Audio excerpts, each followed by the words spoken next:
નમસ્કાર, હું છું પરવીન પઠાણ અને ગુજરાતની વાત પ્રોગ્રામમાં તમારું સ્વાગત કરું છું. આજે આપણે આપણા આ પ્રોગ્રામમાં જાણીશું કે આપણા ગુજરાત રાજ્યમાં દિવસ દરમિયાન કઈ કઈ ઘટનાઓ બની છે અને કેવી રીતે બની છે, કયો છે સોશિયલ મીડિયાનો હોટ ટોપિક મુદ્દો.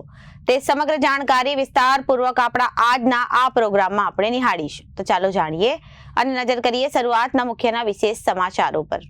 ટ્રેન અને એસટીમાં જવાના હો તો થોભો. ગુજરાતમાં આવતી જતી કુલ 50 કરતા વધુ ટ્રેન રદ. ગુજરાત એસટીની 4531 ટ્રીપ બંધ. જાણો સંપૂર્ણ જાણકારી. તો બીજી બાજુ પિતાના મિત્રએ જ માસૂમ સાથે અડપલા કર્યા, માતા જોઈ જતા બૂમાબૂમ કરી મૂકી. આરોપી ગુજરાત બહાર જાય પહેલા જ પોલીસે દબોચ્યો. ટોળાએ વાહનોમાં આગ ચાંપી. તો બીજી તરફ દ્વારકા ફરી ડૂબ્યું પાણીમાં.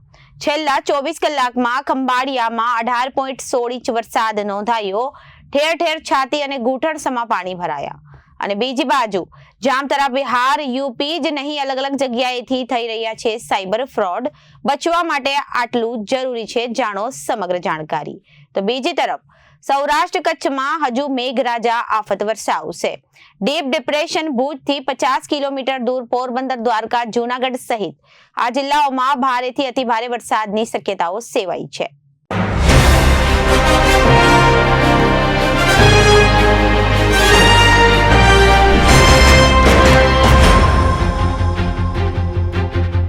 હવે જોઈએ સમાચારો વિગતવાર. રાજ્યમાં છેલ્લા 3 દિવસથી ભારેથી અતિભારે વરસાદ પડી રહ્યો છે. ખાસ કરીને વડોદરા શહેર અને જિલ્લામાં પૂરની સ્થિતિ ઊભી થઈ છે. ત્યારે રાજ્યભરમાં પબ્લિક ટ્રાન્સપોર્ટને ગંભીર અસર પહોંચી છે. આજે વડોદરા, આણંદ, મુંબઈ અને ભુજ તરફ જતી 22 જેટલી ટ્રેનો રદ કરવામાં આવી છે. મુંબઈ તરફ જતી તેજસ એક્સપ્રેસ, કર્ણાવતી સહિતની ટ્રેનો રદ કરાઈ છે, જ્યારે એકતાનગર એક્સપ્રેસ અને આણંદ વડોદરા મેમુ ટ્રેનો પણ રદ કરવામાં આવી છે. આમ 28 અને 29 ઓગસ્ટની 50 જેટલી ટ્રેનો રદ કરવામાં આવી છે. ગુજરાત એસટી વિભાગના કુલ 14,512 રૂટ પૈકી 1,180 રૂટ તેમજ 40,515 ટ્રીપ પૈકી 4,531 ટ્રીપ બંધ છે. આજે વડોદરા, પાદરા, ખેડા ડેપોનું તમામ સંચાલન બંધ છે. 26 અને 27 ઓગસ્ટ એમ 2 દિવસ પડેલા ભારે વરસાદને કારણે 60 થી વધુ ટ્રેનોને રદ કરવામાં આવી છે, જ્યારે 46 ટ્રેનોને આણંદ, ગોધરા થઈને અન્ય રૂટ પર દોડાવવામાં આવી છે. 20 ટ્રેનોને વડોદરા અથવા અન્ય સ્ટેશનો પર સુધી ચલાવવામાં આવી રહી છે. અમદાવાદ વચ્ચે, મુંબઈ વચ્ચે રેલવે વ્યવહારને મોટી અસર થઈ છે. ભુજના માળિયા મિયાણા સેક્શનમાં પણ ભારે વરસાદને કારણે પાણી ભરાતા ભુજ તરફ જતી ભુજ, ગાંધીનગર, કેપિટલ, દાદર, ભુજ એક્સપ્રેસ સહિતની ટ્રેનોને પણ રદ કરવામાં આવી છે. બીજી તરફ આજે સૌરાષ્ટ્ર અને કચ્છમાં 2 દિવસ ભારે વરસાદને રેડ એલર્ટના પગલે કેટલીક ટ્રેનો રદ કરવામાં આવી છે. મંગળવારે 245 તાલુકામાંથી 5 થી 10 ઇંચ વરસાદ ખાબક્યો હતો. સતત ત્રીજા વર્ષે 100% વરસાદ વરસ્યો છે. ગુજરાતભરમાં મંગળવારે સતત ત્રીજા દિવસે વરસાદનું જોર યથાવત રહ્યું છે. રાજ્યના 245 તાલુકામાં 5 થી 10 ઇંચ વરસાદ નોંધાયો છે. આ સાથે સતત ત્રીજા વર્ષે રાજ્યમાં 100% વરસાદ થઈ ગયો હતો. ભારે વરસાદને કારણે એક તરફ સૌરાષ્ટ્રમાં તમામ મોટા લોકમેળા રદ કરવામાં આવ્યા હતા, તો બીજી તરફ મધ્ય ગુજરાતમાં 10 વર્ષ પછી વડોદરા શહેરના 80% વિસ્તારોમાં જળબંબાકાર છવાયો હતો. હાલની સ્થિતિને રાજ્યમાં સરેરાશથી 32% વધુ વરસાદ છે. 2022 અને 2023માં પણ રાજ્યમાં સિઝનનો કુલ વરસાદ 100% પાર થયો હતો. 2022માં પણ સમયે સિઝનનો 100% વરસાદ થયો હતો. 2021માં ચોમાસું 100%ને પાર થયું ન હતું. ઉત્તર ગુજરાતને બાદ કરતા તમામ ઝોનમાં પૂરો વરસાદ થયો છે. 2021માં સમય કરતા હાલમાં 60%થી વધુ વરસાદ નોંધાયો છે. 28/8/2024ની train number 22,717 Rajkot Secunderabad express. 28/8/2024ની train number 22,960 Jamnagar Vadodara intercity express. Train number 19,015 Dadar Porbandar Saurashtra express. આ બધી ટ્રેનો રદ કરવામાં આવી છે. 27/8/2024ની train number 19,218 Veraval Bandra Saurashtra Janata express Ahmedabad ખાતે શોર્ટ ટર્મિનેટ કરવામાં આવી હતી. આ રીતે ટ્રેનને અમદાવાદ બાંદ્રા વચ્ચે આંશિક રીતે રદ કરવામાં આવી છે. ડાયવર્ટ કરેલા રૂટ પર દોડતી ટ્રેનો. Train number 22,718 Secunderabad Rajkot express વેના વાયા વસઈ રોડ, ભેસ્તાન, પાલધી, ખાંડવા, સંત હીરદારામ નગર, રતલામ, ગોધરા, આણંદ થઈને ડાયવર્ટ કરવામાં આવી હતી. ટ્રેન નંબર 19,320 ઇન્દોર વેરાવળ મહામના એક્સપ્રેસને વાયા ગોધરા વડોદરા ગેરતપુર થઈને ડાયવર્ટ કરવામાં આવી હતી. ભારે વરસાદના પગલે ટ્રેન વ્યવહારને અસર પહોંચી છે, જ્યારે ટ્રેન સુરત રેલવે સ્ટેશન પર મોટી સંખ્યામાં મુસાફરોને અટકાવવાનો વારો આવ્યો હતો. ગતરોજ મોટી સંખ્યામાં ટ્રેનો રદ થયા બાદ આજે 50થી વધુ ટ્રેન રદ થઈ છે, જેના પગલે મુસાફરો અટવાયા છે. સુરતથી મુંબઈ અને અમદાવાદ તરફના ટ્રેન વ્યવહારને અસર પહોંચી છે. સુરત રેલવે સ્ટેશન પર હાલ મુસાફરોની ભીડ જોવા મળી રહી છે. વલસાડ જિલ્લાના ઉમરગામ તાલુકામાં રહેતા શ્રમિક પરિવારની 3 વર્ષની બાળકીને તેના પિતાનો મિત્ર ચાલીની ઉપરના બાથરૂમમાં બાળકીને લઈ જઈ અડપલા કર્યા હતા.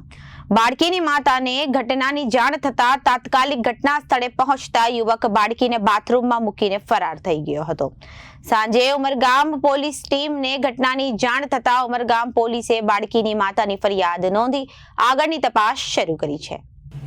હિન્દુ સંગઠનના હોદ્દેદારો અને સ્થાનિક લોકોને ઘટનાની જાણ થતા તાત્કાલિક ઉમરગામ પોલીસ મથક બહાર આવી ગયો હંગામો મચાવ્યો હતો.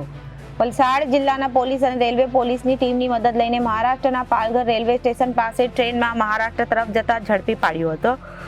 સ્થાનિકોએ આજે ઉમરગામ બંધનું એલાન આપતા સલામતીના ભાગરૂપે ઉમરગામની શાળાઓ અને આંગણવાડીઓ બંધ રાખવાનો નિર્ણય કરવામાં આવ્યો છે. વલસાડ જિલ્લાના ઉમરગામ ખાતે રહેતા એક શ્રમિક પરિવાર ઉમરગામ વિસ્તારમાં આવેલી ચાલીમાં રહે છે. તેમની 3 વર્ષની બાળકી નજીકમાં રમી રહી હતી. બાળકીના પિતાએ મિત્રએ 27મી ઓગસ્ટે બપોરે બાળકીને લોભામણી લાલચો આપી અને ચાલીની ઉંમરના બાથરૂમમાં લઈ ગયો હતો અને જ્યાં યુવકે 3 વર્ષની બાળકી સાથે શારીરિક અડપલા કરતો હતો. ચાલીમાં બાળકીની શોધખોળ કરતી માતા જોઈ લેતા તાત્કાલિક બાળકીને તેની પાસે બોલાવી બૂમાબૂમ કરી મૂકી હતી. અચાનક બાળકીની માતા આવી પહોંચતા વિધર્મી યુવક તાત્કાલિક બાળકીને મૂકી ત્યાંથી ભાગી છૂટ્યો હતો. ઘટના અંગે બાળકીની માતાએ તેના પતિને જાણ કરી અને બાળકીના પિતા તાત્કાલિક ચાલી ઉપર જ આવીને પત્ની પાસે સમગ્ર ઘટનાક્રમ જાણ્યો. ઘટના અંગે સાંજે બાળકીના પરિવારના સભ્યોએ ઉમરગામ પોલીસ મથકે બાળકી સાથે અડપલા કરનાર વિધર્મી યુવક વિરુદ્ધ પોક્સો એક્ટની કલમ હેઠળ ફરિયાદ નોંધાવી હતી. ઉમરગામ પોલીસે તાત્કાલિક વલસાડ જિલ્લાની પોલીસની ટીમનો મદદ લઈને આગળની તપાસ હાથ ધરી હતી. વલસાડ એસપી કરણ રાજ વાઘેલાના માર્ગદર્શન હેઠળ વલસાડ જિલ્લા પોલીસની ટીમે બાળકીને અડપલા કરનાર આરોપીને ઝડપી પાડવા ચક્રો ગતિમાન કર્યા હતા. ઘટના અંગે સ્થાનિક લોકો અને હિન્દુ સંગઠનના લોકોને પણ જાણ થતા તાત્કાલિક આરોપીને ઝડપી પાડવા કડકમાં કડક સજા કરવાની માંગ કરવામાં આવી હતી અને પોલીસ મથક બહાર હંગામો મચાવવામાં આવ્યો હતો. વલસાડ જિલ્લા પોલીસે રેલવે પોલીસની મદદ લઈને મહારાષ્ટ્ર તરફ જતી ટ્રેનમાંથી વિધર્મી યુવકને ઝડપી પાડવામાં સફળતા મળી હતી. ઉમરગામ પોલીસે બાળકીનું નિવેદન નોંધી બાળકીનું મેડિકલ કરાવી આગળની તજવીજ હાથ ધરી છે. ઘટના અંગે ઉમરગામના ધારાસભ્ય રમણલાલ પાટકરને ઘટનાની જાણ થતા તે પણ ઉમરગામ પોલીસ મથકે આવી પહોંચ્યા હતા. વલસાડ એસપીએ ઉમરગામના ધારાસભ્ય અને હિન્દુ સંગઠનના અગ્રણીઓ અને પરિવારના સભ્યો સાથે બેઠક કરીને વલસાડ જિલ્લાના પોલીસ દ્વારા ફરિયાદ લખાયા બાદ કરવામાં આવેલી કામગીરીનો ચિતાર આપ્યો હતો. સાથે આરોપીને કડકમાં કડક સજા કરાવશે તેવું આશ્વાસન ડોક્ટર કરણ રાજ વાઘેલાએ બાળકીના પરિવારના સભ્યો અને અગ્રણીને આપ્યું હતું. બાળકીને ઉમરગામની હોસ્પિટલમાં સારવાર માટે ખસેડવામાં આવી હોવાનું જાણ સ્થાનિક લોકોને થતા ઉમરગામ પંથક અને પોલીસ સ્ટેશન આગળ મામલો તંગ બન્યો હતો. ભેગા થયેલા લોકોને વલસાડ જિલ્લા પોલીસ અને ઉમરગામ પોલીસની અલગ અલગ ટીમોએ મામલો શાંત કરાવવાના ઘણા પ્રયાસો હાથ ધરવામાં આવ્યા હતા. ઉશ્કેરાયેલા કેટલાક તોફાની તત્વોએ પાર્ક કરેલા વાહનોને આગ ચંપી દીધી હતી. ઘટનાના પગલે વલસાડ જિલ્લા પોલીસે બાળકીનું મેડિકલ ચુસ્ત પોલીસ બંદોબસ્ત વચ્ચે વલસાડ સિવિલ હોસ્પિટલ ખાતે કરવામાં આવ્યું હતું અને ઉમરગામ પોલીસની ટીમે બાળકીનું અને તેની માતાનું જરૂરી નિવેદન નોંધી આગળની તપાસ હાથ ધરી છે. વલસાડ જિલ્લાના ઉમરગામમાં 3 વર્ષની બાળકી ઉપર વિધર્મી યુવકે કરેલા અડપલા બાદ સ્થાનિક આગેવાનો ઉમરગામ બંધનું એલાન આપતા તાકેદારીના ભાગરૂપે ઉમરગામની તમામ શાળા અને આંગણવાડી આજે બંધ રાખવામાં આવી છે. રાત્રિ દરમિયાન તોફાની તત્વોએ ઘણા વાહનોને આગ ચાંપી દેવાની ઘટના બનતા વલસાડ જિલ્લા પોલીસે ઘણા તોફાની તત્વો સામે કાર્યવાહી પણ કરી છે. ઉમરગામ શહેરમાં કોઈ અનિચ્છનીય ઘટનાઓ ન ઘટે તે માટે સતત વલસાડ જિલ્લા પોલીસ દ્વારા પેટ્રોલિંગ કરવામાં આવી રહ્યું છે. સંવેદનશીલ વિસ્તારમાં હાલ જરૂરી બંદોબસ્ત ફાળવવામાં આવ્યો છે. ઉમરગામ શહેરમાં હાલ પરિસ્થિતિ કાબૂમાં છે અને જનજીવન સામાન્ય રીતે ચાલી રહ્યું છે. હવામાન વિભાગ દ્વારા રાજ્યમાં ભારેથી અતિ ભારે વરસાદની આગાહી કરવામાં આવી છે. દ્વારકાને એકવાર ધમરોડિયા બાદ આજે સિઝનમાં બીજી વાર મેઘરાજાએ ફરી બેટિંગ ચાલુ કરી દીધી છે, જેને પગલે દેવભૂમિ દ્વારકા જિલ્લામાં છેલ્લા 24 કલાકમાં ખંભાળિયા તાલુકામાં 18.16 ઇંચથી પણ વધુ વરસાદ નોંધાયો છે. જ્યારે દ્વારકામાં 10 ઇંચ વરસાદ નોંધાતા જનજીવન અસ્તવ્યસ્ત થઈ ગયું છે. દ્વારકાના તોતાદ્રી મઠ, આવડપરા, ભદ્રકાલી ચોક જેવા અનેક વિસ્તારોમાં દુકાનો ઘરમાં ફરી વખત વરસાદી પાણી ફરી વળતા મોટું નુકસાન થયું છે. હવામાન વિભાગ દ્વારા આપવામાં આવેલી આગાહીના પગલે દ્વારકા જિલ્લો સિઝનમાં બીજી વાર પાણીમાં ડૂબ્યો છે. સતત વરસી રહેલા વરસાદને પગલે ખંભાળિયામાં 18.16 ઇંચ વરસાદથી ઠેર ઠેર છાતીસમાં પાણી ભરાયા છે. જ્યારે દ્વારકામાં 10 ઇંચ જેટલા ખાબકેલા વરસાદને પગલે ભદ્રકાલી ચોક, ઇસ્કોન ગેટ અને દ્વારકા મંદિર સંચાલિત આરામ ગૃહ વિસ્તાર વરસાદી પાણીથી ભરવાથી સૌથી વધુ પ્રભાવિત થયો છે. લોકોના ઘરોના દરવાજા પણ પાણીમાં ગરકાવ થયા છે. ઘર વખરી પણ પાણીમાં ગરકાવ થઈ ગઈ હતી. ગુજરાતમાં વરસી રહેલા અનારાધાર વરસાદને અન્ય સમાચાર પણ અહીં તમે જોઈ શકો છો. જિલ્લા કંટ્રોલ રૂમમાંથી મળેલા આંકડા મુજબ જિલ્લામાં ખંભાળિયા તાલુકામાં 18.16 ઇંચ, ભાણવડ તાલુકામાં 10.72 ઇંચ, કલ્યાણપુર તાલુકામાં 10.40 ઇંચ તેમજ દ્વારકા તાલુકામાં 10.4 ઇંચ જેટલો વરસાદ નોંધાયો છે. જિલ્લામાં સિઝનનો અત્યાર સુધીનો વરસાદ જોઈએ તો ખંભાળિયા તાલુકામાં 74.80 ઇંચ, દ્વારકા તાલુકામાં 70.15 ઇંચ, કલ્યાણપુર તાલુકામાં 65.90 ઇંચ અને ભાણવડ તાલુકામાં 44.13 ઇંચ વરસાદ નોંધાયો છે. ઉલ્લેખનીય છે કે છેલ્લા 3 દિવસથી વરસી રહેલા અવિરત વરસાદના લીધે ફરી વખત દ્વારકાના નીચાણવાળા વિસ્તારોમાં પાણી ભરાઈ જવા બન્યા છે. દ્વારકા ઇસ્કોન ગેટ પાસે આવેલા નેશનલ હાઈવે ઉપર અત્યારે 2 ફૂટ જેટલું પાણી ભરાઈ જવાથી તંત્ર દ્વારા વાહનોની અવરજવર પર પ્રતિબંધ કરવામાં આવ્યો છે. ગુરુદ્વારા પાસે ફરી વખત 5 ફૂટ કરતા વધારે પાણી ભરાઈ ગયું હતું અને દ્વારકાના તોતાદ્રી મઠ, આવડપરા, ભદ્રકાલી ચોક જેવા અનેક વિસ્તારોમાં દુકાનોમાં, ઘરોમાં ફરી વખત વરસાદી પાણી ફરી વળતા મોટું નુકસાન સર્જાયું છે. આપણે છાસવારે એવું સાંભળતા હોઈએ છીએ કે એક મેસેજ આવ્યો જેમાં રહેલી લિંક પર ક્લિક કરતા જ બેંકમાં રહેલા તમામ રકમ ટ્રાન્સફર થઈ ગઈ. ત્યારે આ પ્રકારના સાયબર ફ્રોડ મોટા ભાગે જામતારા, બિહાર અને ઉત્તર પ્રદેશની ટોળકી દ્વારા કરવામાં આવતા હોય છે. સમગ્ર ગુજરાતમાં જો કે હવે નાના ગામડાઓમાંથી પણ આ પ્રકારના ફ્રોડ થઈ રહ્યા છે, જેના કારણે સરકાર દ્વારા પણ ઘણા પગલાં લેવાઈ રહ્યા છે. ત્યારે સામાન્ય લોકોએ પણ પોતાના અકાઉન્ટને લઈને સજાગ થવું પડે એ સમય આવી ગયો છે.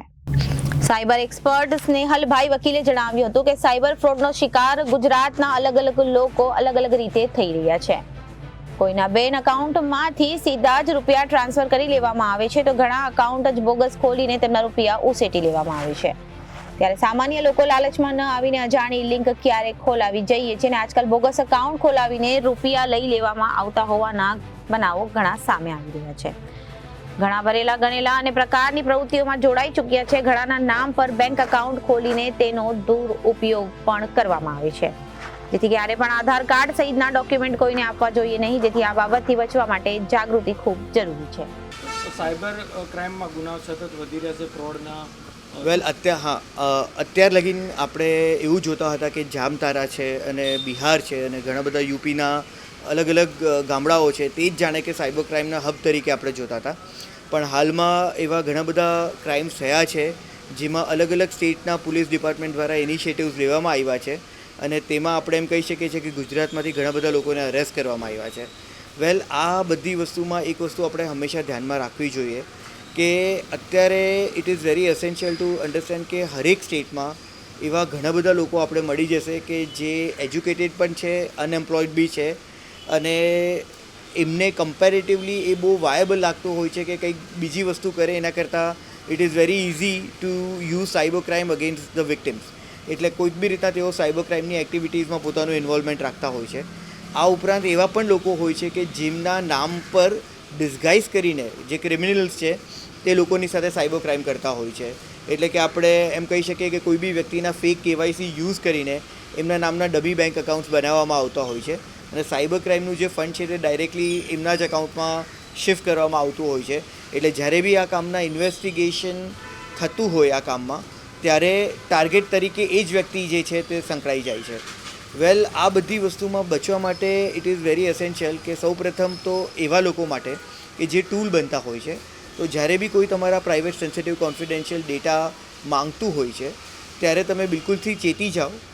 અગર તેઓ તમારું કેવાયસી યુઝ કરીને કોઈ બેંક અકાઉન્ટ ઓપન કરવાની વાત કરતા હોય છે તો you should be very aware કે આ વસ્તુનું એક સારું રૂપ નહીં આવશે. કશે ને કશે એ બેંક અકાઉન્ટ જે છે તેનું મિસયુઝ જ થવાનું છે. And secondly, for victims it is very essential to understand કે first step against the cyber crime is awareness. એટલે સૌ પ્રથમ તો આપણે બધાએ અવેર થવું જોઈએ અને અવેરનેસની સાથે સાથે we should be in the state of constant updation. કારણ કે ક્રિમિનલ જે છે તે રોજ જ નવી મોડસ ઓપરેન્ડીઓ ચેન્જ કરતા હોય છે. એટલે આપણે પણ તેઓને કોપઅપ કરવા માટે કે એમની સામે પડકાર આપવા માટે we should always be in the state of constant updation. હવામાન વિભાગ દ્વારા આગામી 5 દિવસ ગુજરાત રાજ્યમાં વાતાવરણ વિશે આગાહી કરવામાં આવી છે, જેમાં આગામી 3 દિવસ હજુ પણ ગુજરાત રાજ્ય માટે ભારે રહેશે. તેમાં પણ ખાસ કરીને સૌરાષ્ટ્ર કચ્છના જિલ્લાઓ માટે આગામી 48 થી 72 કલાક અત્યંત ભારેથી અતિભારે વરસાદની સંભાવના છે. ઉલ્લેખનીય છે કે બંગાળની ખાડીમાંથી જે લો પ્રેશર આગળ વધ્યું હતું તે હાલમાં ડીપ ડિપ્રેશનમાં પરિવર્તન થઈને કચ્છના અખાત તરફ આગળ વધી રહ્યું છે. હવામાન વિભાગના જણાવ્યા અનુસાર હાલમાં ગુજરાત રાજ્ય ઉપર 3 સિસ્ટમ સક્રિય છે, જેમાંથી એક ડીપ ડિપ્રેશનમાં પરિવર્તિત થયેલા બંગાળની ખાડીનું પ્રેશર તથા દક્ષિણ ગુજરાત ઉપર ઓફશોર ટ્રફ અને ઉત્તર ગુજરાત પર એક મોન્સૂન ટ્રફ પસાર થઈ રહ્યો છે, જે ડીપ ડિપ્રેશન સાથે સંકળાયેલો છે, જેના કારણે આજે પણ ગુજરાતના મોટા ભાગના જિલ્લાઓમાં અત્યંત ભારે વરસાદની આગાહી અને રેડ એલર્ટ જાહેર કરવામાં આવ્યું છે. જોકે આગામી 48 કલાક બાદ તેનું જોર ઘટી શકે છે. હજુ પણ વરસાદનું જોર રહેતા આગામી 3 દિવસ માછીમારોને દરિયો ન ખેડવા સૂચના આપવામાં આવી છે. આ ઉપરાંત 3 દિવસ દરમિયાન ભારે ગાજવીજ સાથે રાજ્યભરમાં વરસાદ વરસી શકે છે. છેલ્લા 5 થી 7 દિવસથી ગુજરાત રાજ્યમાં સાર્વત્રિક વરસાદ વરસી રહ્યો છે, જેના કારણે હાલમાં રાજ્યભરમાં જરૂરિયાત કરતાં વધુ વરસાદ નોંધાયો છે. તેમાં સમગ્ર ગુજરાત રાજ્યમાં જરૂરિયાત કરતાં 40% વધુ વરસાદ ખાબક્યો છે, જ્યારે સૌરાષ્ટ્ર કચ્છમાં જરૂરિયાત કરતાં 1 જૂનથી આજ સુધીમાં 67% વધુ વરસાદ નોંધાયો છે. હવામાન નિષ્ણાંત પરેશ ગોસ્વામીના જણાવ્યા મુજબ આગામી 48 કલાક હજુ પણ રાજ્યના પશ્ચિમ ભાગમાં ભારેથી અત્યંત ભારે વરસાદની આગાહી છે અને ડીપ ડિપ્રેશનને કારણે વરસાદ વરસી રહ્યો છે તે હાલમાં નબળું પડ્યું છે અને હજી પણ આગામી 36 થી 38 કલાક દરમિયાન તે કચ્છ ઉપર સ્થિર થશે, કારણ કે તેને આગળ વધવા માટે યોગ્ય હવામાન ન મળતા આગામી 36 થી 48 કલાકથી કચ્છ ઉપર સ્થિર થાય છે, જેના કારણે પાકિસ્તાનના બોર્ડર વિસ્તાર સૌરાષ્ટ્ર કચ્છ અને ઉત્તર ગુજરાતના કેટલાક જિલ્લાઓમાં હજુ પણ સમયગાળા દરમિયાન ભારેથી અત્યંત ભારે વરસાદની સંભાવના છે. ઉલ્લેખનીય છે કે બંગાળની ખાડીમાં જે લો પ્રેશર આગળ વધ્યું છે તે વેલમાર્ક લો પ્રેશર ડિપ્રેશન અને ડીપ ડિપ્રેશનમાં પરિવર્તિત થઈને ગુજરાતમાં સારા વરસાદને લાવ્યું છે, પરંતુ હાલમાં યોગ્ય હવામાન ન મળતા તે નબળી પડી ગયું છે અને હવે ડીપ ડિપ્રેશનમાંથી ડિપ્રેશનમાં પરિવર્તિત થયું છે તથા આગામી કેટલાક કલાકોમાં તે ફરીથી લો પ્રેશર બાદમાં લો પ્રેશરમાં પરિવર્તિત થશે અને આગળ વધીને પાકિસ્તાન તરફથી અરબ સાગરમાં સાયક્લોનિક સર્ક્યુલેશન તરીકે ભળી જશે. પરંતુ આગામી 48 કલાક તો વરસાદની ભારે સંભાવના છે. ત્યારબાદ ગુજરાત રાજ્યને અત્યંત ભારે વરસાદી સિસ્ટમમાંથી મુક્તિ મળશે. 30 ઓગસ્ટ 2024 ની સવાર સુધીમાં ડિપ્રેશન અરબ સાગર પહોંચી જશે. આથી રાજ્યના ભાગોમાં વરસાદનું જોર ઘટશે. જો કે હાલમાં વરસાદી સિસ્ટમ કચ્છ ઉપર સક્રિય થઈને નબળી પડી છે, જેના કારણે મધ્યપ્રદેશ તરફના ગુજરાતના જિલ્લાઓમાં વરસાદનો જોર ઘટ્યું છે, પરંતુ હજી પણ 48 કલાક સૌરાષ્ટ્ર અને કચ્છમાં અતિ ભારે વરસાદ લાવી શકે છે. ગુજરાતમાં મેઘરાજાએ છેલ્લા 1 સપ્તાહથી તાંડવ મચાવ્યો છે. બંગાળની ખાડીમાં સર્જાયેલું લો પ્રેશર ગુજરાતમાં આવ્યા બાદ ડીપ ડિપ્રેશનમાં ફેરવાયું હતું, જેના કારણે ગુજરાતમાં સાર્વત્રિક અતિવૃષ્ટિની પરિસ્થિતિ સર્જાઈ હતી. જો કે હવે ગુજરાતના ઉત્તર, મધ્ય, ઉત્તર પૂર્વ અને દક્ષિણ ગુજરાતના જિલ્લાઓમાં મેઘરાજા ખામૈયા કરશે, પરંતુ હજી પણ 48 કલાક સૌરાષ્ટ્ર અને કચ્છમાં સ્થિતિ યથાવત રહેશે અને ભારેથી અતિ ભારે વરસાદ વરસી શકે છે. હવામાન વિભાગ દ્વારા દર 3 કલાકે વરસાદની સ્થિતિ આગાહી કરવામાં આવી છે. ત્યારે આજે સવારે 10 વાગ્યાની આગાહી અનુસાર ડિપ્રેશન કચ્છના અખાત થઈને અરબ સાગર પહોંચ્યું.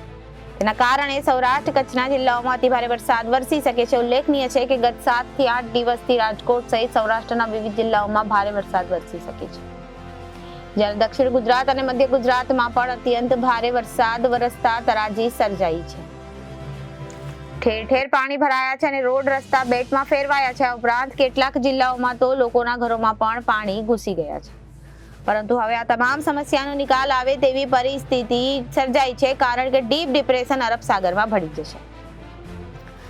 હવામાન વિભાગ દ્વારા સવારના 10 વાગ્યાની આજની આગાહી અનુસાર આગામી 3 કલાક એટલે કે બપોર સુધીમાં સૌરાષ્ટ્ર કચ્છના જિલ્લાઓમાં ભારે ગાજવીજ સાથે અતિ ભારે વરસાદની શક્યતાઓ છે. આ સાથે જ 55 થી 65 કિલોમીટર પ્રતિ કલાકની ઝડપે પવન પણ ફૂંકાઈ શકે છે તથા સૌરાષ્ટ્ર કચ્છના જિલ્લાઓમાં કે જ્યાંથી ભારે વરસાદની શક્યતાઓ છે, કચ્છ, પોરબંદર, દેવભૂમિ, દ્વારકા, રાજકોટ, જામનગર અને જૂનાગઢમાં આજે પણ અતિ ભારે વરસાદની શક્યતાઓ છે. જ્યારે ઉત્તર મધ્ય અને દક્ષિણ ગુજરાતના જિલ્લાઓમાં પણ તથા ઉત્તર મધ્ય અને સૌરાષ્ટ્રના જિલ્લાઓમાં પણ હળવાથી મધ્યમ વરસાદની શક્યતા છે. આ સાથે જ વરસાદ વરસતો હશે તો દરમિયાન મેઘગર્જના પણ થશે અને રાજ્યના તમામ જિલ્લાઓમાં ભારે પવન ફૂંકાઈ શકે છે. તો અત્યારે ગુજરાતની વાતમાં વિરામ લઈએ. વધુ સમાચારો માટે જોતા રહો જનાદેશ ન્યૂઝ. નમસ્કાર.